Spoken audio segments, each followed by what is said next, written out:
মর্মর শব্দে গুঁড়িয়ে যায় কাঠগুলো। বাইরে তখন মুষলধারে বৃষ্টি হচ্ছে। ছিটকিনিটা আলগা করে দরজা খুলে ছাদের দিকে দৌড়তে থাকে অম্লান।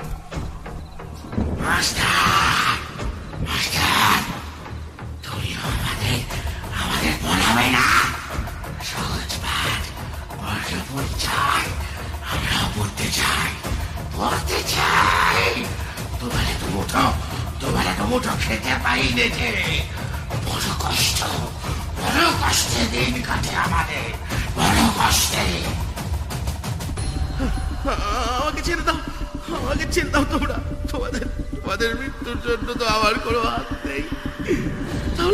তাহলে আমাকে কেন মারতে চাইছো তোমরা? বলো আমাকে কেন মারতে চাইছো? ছেড়ে দাও। কার্নিশ ধরে দৌড়তে আচমকায় একটা মাথার সাথে ধাক্কা লাগে তার। নিমেষের মধ্যে যন্ত্রণায় কাতরাতে লুটিয়ে পড়ে সে। কার মাথার সাথে ধাক্কা লাগলো তার?